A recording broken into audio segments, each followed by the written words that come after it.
एक middle class आदमी का सबसे बड़ा डर क्या होता है?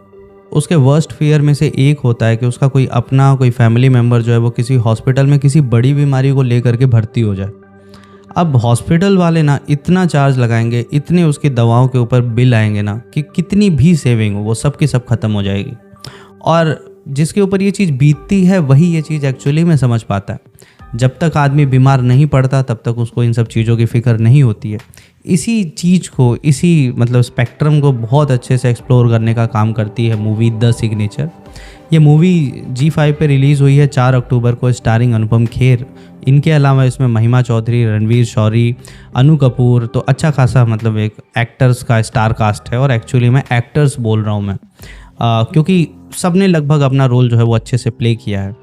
क्या ये मूवी तुम्हें देखनी चाहिए? इससे पहले इसकी कहानी की बात करते हैं। कहानी मैं तुम्हें बिना स्पॉइलर के बता रहा हूँ, वैसे कहानी ऑलरेडी रिवील्ड ही है एक तरह से समझो।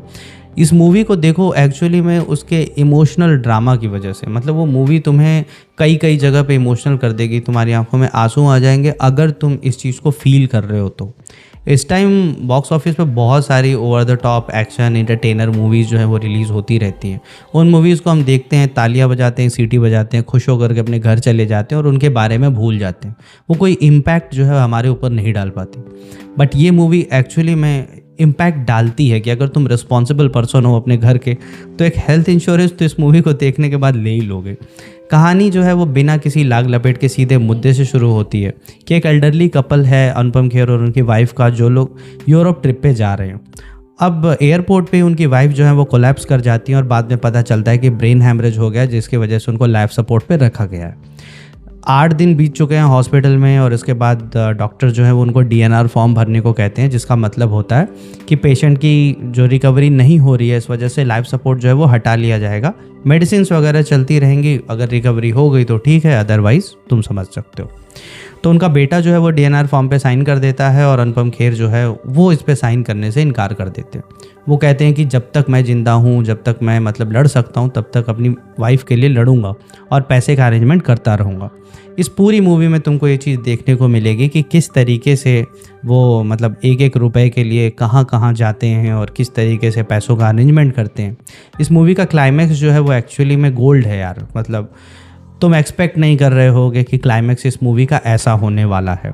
ये मूवी एक्चुअली में एक मराठी मूवी अनुमति का ऑफिशियल रीमेक है और उसके डायरेक्टर दोनों के सेम हैं, गजेंद्र अहिरे।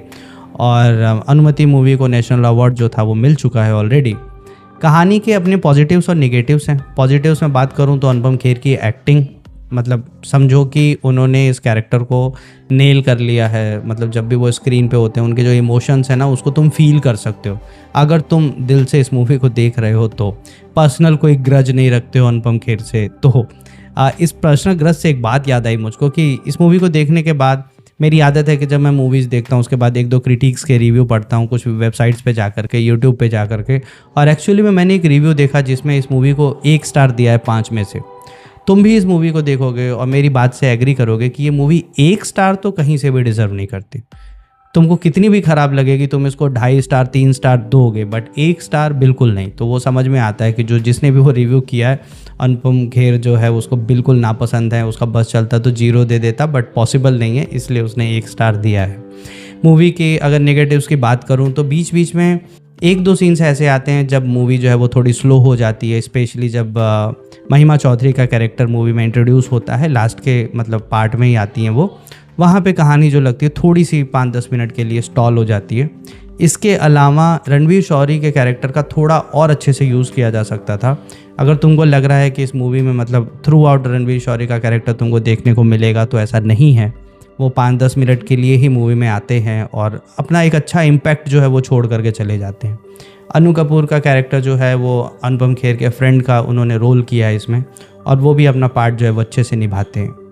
मैं तो यही कहूँगा यार कि देखो, मूवी ये देखनी हो या मत देखो तो वो तुम्हारे ऊपर डिपेंड करता है। बट द थिंग इज़ कि अगर तुम मिडिल क्लास से बिलोंग करते हो या नहीं भी करते हो तो भी एक अच्छा प्रॉपर हेल्थ इंश्योरेंस अपने पेरेंट्स के लिए, अपने लिए ले लो। बिकॉज़ मतलब ये एक बहुत ज़रूरी चीज़ है हम सभी के लिए कि मतलब हम सभी जो हैं वो सेफ़ रहें। हॉस्पिटल्स में पैसे खर्च होने में बिल्कुल भी टाइम नहीं लगता। मेडिकल एक्सपेंसेस जो हैं वो हमारे देश में बाकी कंट्रीज़ के कंपैरिजन में तो कम है, बट स्टिल बहुत ज़्यादा है। तो इस वीडियो को यहाँ तक देखने के लिए थैंक यू। वीडियो को यू की रेटिंग मिली है, तुम इसको पूरी फैमिली के साथ में देख सकते हो। और इसके अलावा मूवी जो है वो केवल 100 मिनट की है, तो मतलब तुम्हारा ज़्यादा टाइम भी नहीं लेगी। मूवी को इसके एक्टर्स और उनकी एक्टिंग के लिए बिल्कुल देखा जा सकता है। मेरी ओर से मूवी को 5 में से 3 स्टार बहुत आराम से मैं दूंगा। Thank you so much video को यहाँ तक देखने के लिए। चैनल को सब्सक्राइब करके जाना। कमेंट करो कि तुम कौन सी मूवी का रिव्यू चाहते हो या किसी मूवी का रीकैप अगर चाहते हो तुम ये भी कमेंट कर सकते हो। मिलते हैं अगली वीडियो में। Thank you so much, bye bye.